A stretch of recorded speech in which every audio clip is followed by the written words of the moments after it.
Reimbursement certificate బిల్తో attach చేసి పెడుతున్నా. వెంటనే ఫైల్ చేయమని నీ క్లర్క్తో చెప్పు. మర్చిపోతే ప్రాబ్లం అవుద్ది. వెళ్దామా?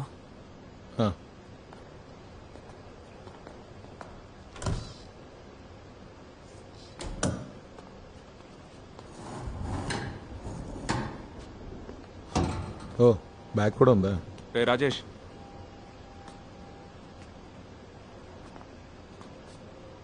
నువ్వు నవ్వాలనుకుంటే నవ్వేసి తర్వాత వెళ్దు. కొట్టను. ఎలా ఉన్నా చూడు, బ్యాట్మెన్ లాగా. వర్షం గట్టిగా పడుతుందా?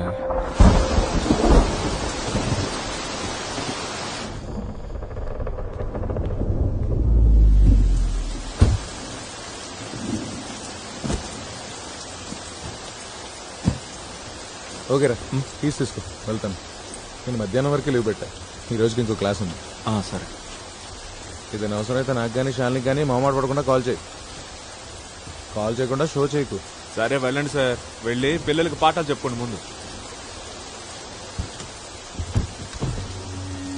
బేబీ, మొహం మీద మాస్క్ చిరాగ్గా ఉందని తీసేయకు. తీసేసావంటే ఆ ముక్కు షేప్ సరిగ్గా సెట్ అవ్వదు. సరే ఇక బయలుదేరు, లేదంటే సెక్షన్ 184 కింద నిన్ను నీ కార్ని సీజ్ చేయించి బొక్కలతో ఇస్తా. తోయిస్తావు.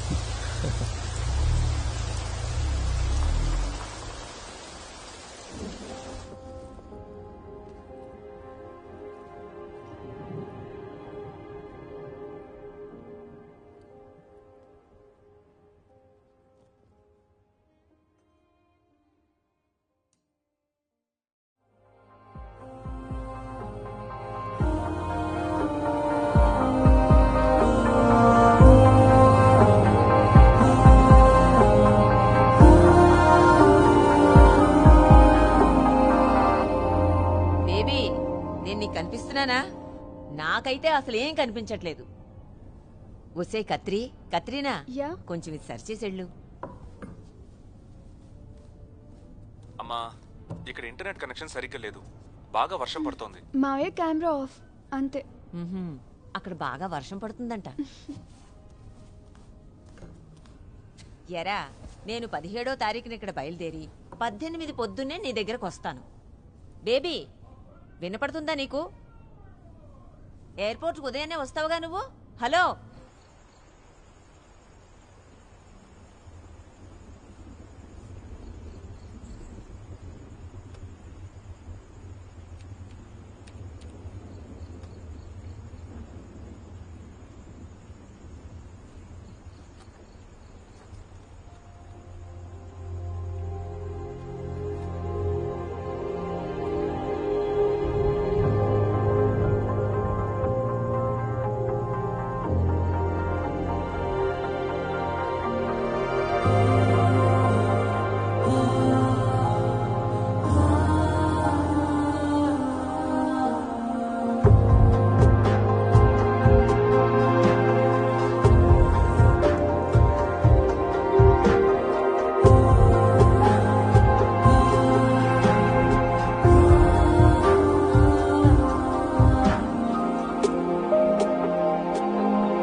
శాంతా, గోపాల్ లీవ్ లో ఉన్నాడా ఏంటి? లేదు సార్, వచ్చాడు. ఈ రోజు మీరు వస్తారని ఎక్స్పెక్ట్ చేయలేదు.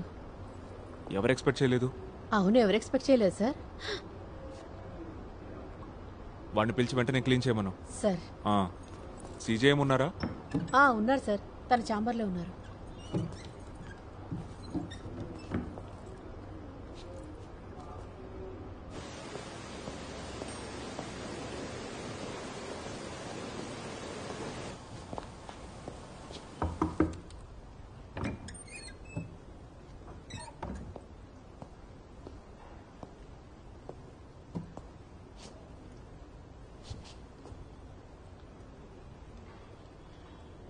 ఈ బాక్సెస్ అండ్ ఫుట్బాల్ ప్లేయర్స్ దీన్ని వాడతారు.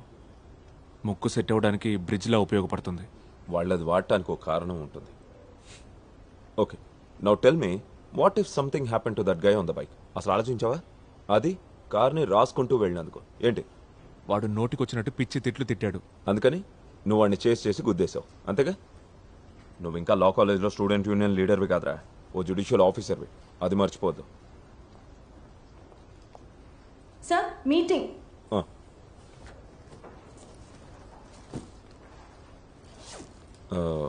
లా సెక్రటరీ గెస్ట్ హౌస్లో ఉన్నాడు, రా వెళ్దాం. నేను ఆయనకు కాల్ చేస్తాను.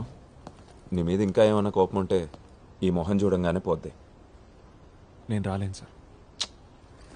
రా.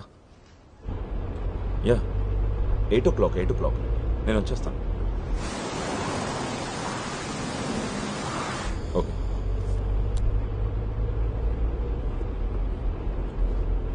ఆ అబ్బాయి పేరెంట్స్ని కన్విన్స్ చేయడానికి చాలా కష్టపడాల్సి వచ్చింది. పోలీస్ ఆఫీసర్స్ నేను ఎంత హేట్ చేస్తున్నారో ప్రత్యేకంగా చెప్పక్కర్లేదుగా. అందరూ అవకాశం కోసం ఎదురు చూస్తున్నారు. ఆ ట్రాఫిక్ డీసీపీ కొత్తగా ట్రాన్స్ఫర్ మీద వచ్చాడు. జడ్జికి సంబంధించిన కేసు మీ కెరియర్కి ప్రాబ్లం వద్దని అతని మీద ఫోర్స్ చేస్తే అతనే ఈ ఇష్యూని సెటిల్ చేశాడు. ప్రమోషన్కి దగ్గరగా ఉన్న టైంలో అసలు ఇలాంటి బ్లెండర్ మిస్టేక్స్ ఎందుకు చేస్తున్నావు బేబీ? అందుకే నీకు ఇష్టం ఉండదని తెలిసిన లా సెక్రటరీని కలవడానికి బలవంతంగా తీసుకెళ్తున్నాను. ఈరోజు రాలేను. నేను ఏదో ఒకటి వాకి ఇంకో ప్రాబ్లం క్రియేట్ చేయడం నాకు ఇష్టం లేదు. నువ్వే వెళ్ళి కలిసిరా, నేను ఇక్కడ దిగిపోతాను. శివ సార్, అక్కడ షాపింగ్ కాంప్లెక్స్ దగ్గర సైడ్లో ఆపు. ఓకే. కొడుకు కూడా తీసుకురాలేదు. ఏంటో ఈ కుంభవృష్టి.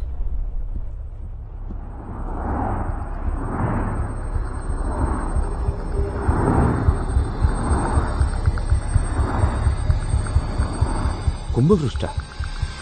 అసలు వర్షం ఎక్కడుందిరా?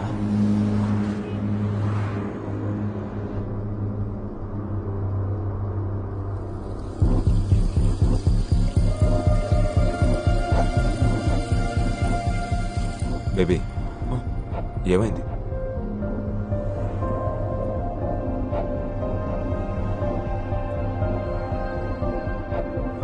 శివ, సార్. జనరల్ హాస్పిటల్కి పోనీ. Okay sir. నువ్వు వెళ్ళి డాక్టర్ బషీర్ని కలువు ఒకసారి.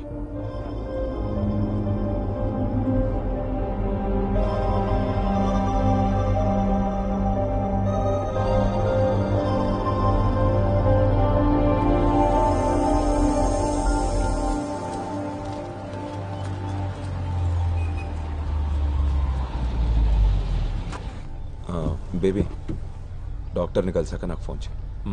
ఇంకా ఫిట్నెస్ సర్టిఫికేట్ కూడా తీసుకో. నువ్వు జాయిన్ అయ్యేప్పుడు మన సైడ్ నుంచి ప్రాబ్లం లేకుండా ఉంటుంది.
నిజం చెప్పాలంటే వాళ్ళ ర్యాష్గా బైక్స్ నడిపేవాళ్ళని నాకు కూడా చితక్కొట్టేయాలనిపిస్తుంది.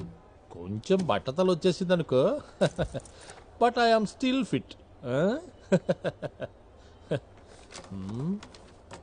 నీలో ఎలాంటి ప్రాబ్లం లేదు మ్యాజిస్ట్రేట్. వర్షం కురవటం దానంతటా అదే ఆగిపోతుందిలే. ఇప్పుడు నువ్వున్న ఈ స్టేజ్ లైఫ్లో అందరికీ ఎప్పుడో ఒకప్పుడు వస్తుంది. చాలామంది దాన్ని దాయటానికి ట్రై చేస్తారు, కొందరు మర్చిపోవాలని చూస్తారు. ఇంకా క్లియర్గా చెప్పాలంటే దానికి మెలికలు తిరిగిన పేరు కూడా ఉంది, post traumatic stress disorder. Accident జరగడంతో షాక్, అంతకంటే ఏమి లేదు.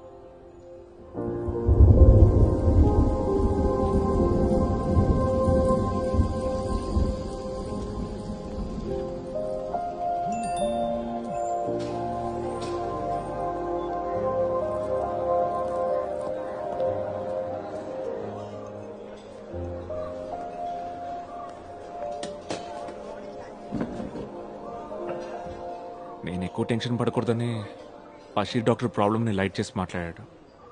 నాకైతే డౌటే, అందుకే సెకండ్ ఒపీనియన్ తీసుకోవాలనుకుంటున్నాను. శాలిని అయితే మొహమాటం లేకుండా నిజం చెప్తుంది. మొహమాటం లేకుండా ఉన్నట్టు అనేయడంలో నా వైఫ్కి డాక్టరేట్ ఇవ్వచ్చు. ఈ భయంకరమైన ఒక్కపోతను భరించడం కన్నా I gladly switch positions with you మావా. అరే వెంగళప్ప, వర్షం పడుతున్నట్టు ఫీలింగ్, బాడీ కూలింగ్ ఏం లేదు. అయ్యో అయితే నాకొద్దు బాబు.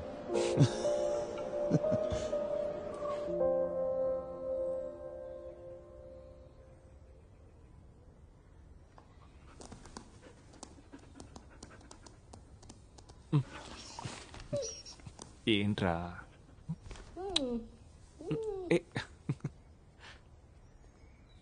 ట్రావెల్ ఏజెన్సీ కార్ని డ్రైవర్ని సెట్ చేసింది. ఆ డ్రైవర్ రేపు వస్తాడు. ఏం కారు? Which car? కిలోమీటర్కి నువ్వు ఇచ్చే గవర్నమెంట్ రేట్కి జాగ్వార్ వస్తుంది. జాగ్వార్. ఫ్రిడ్జ్లో ఐస్ కోల్డ్ బీర్ టిన్స్ ఉన్నాయి. చెరోటి తాగుదామా? రే మేస్ట్రేట్, బీర్లు తీసుకురానా? Waste fellow.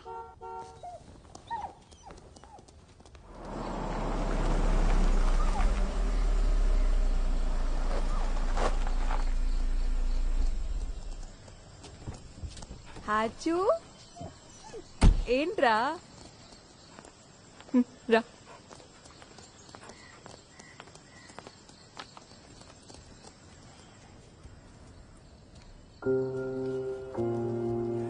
ఏంటి అలా ఉన్నావు? హెల్త్ ఓకేగా?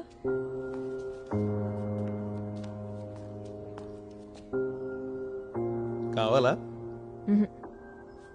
నాకు చాయ్ పెట్టు, స్ట్రాంగ్ చాయ్. హలో, చాయ్ కావాలా నీకు?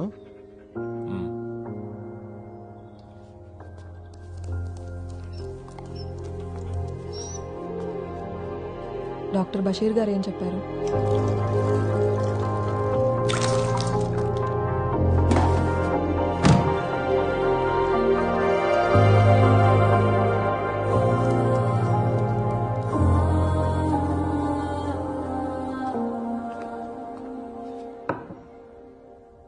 నేను ఇప్పుడే బేబీకి చెప్తున్నాను, భయపడాల్సిన పనేం లేదు, తొందరలోనే సెట్ అయిపోతుందని.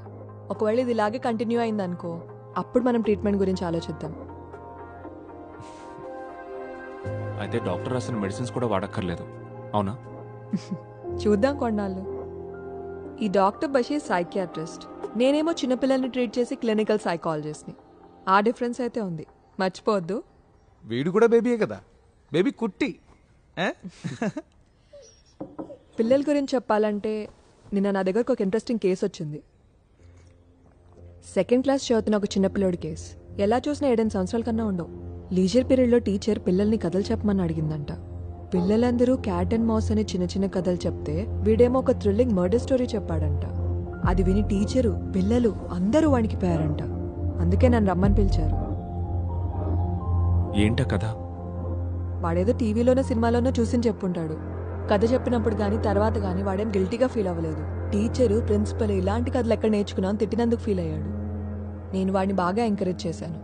వాళ్ళలో ఉన్న స్టోరీ టెల్లర్ని ఎందుకు నిరుత్సాహపరచాలి? ఈ జనరేషన్ పిల్లల్ని చూడు. నేను చిన్నప్పుడు ఎంత ఇన్నోసెంట్గా ఉండేవాడిని. ఇన్నోసెంట్ వీడు.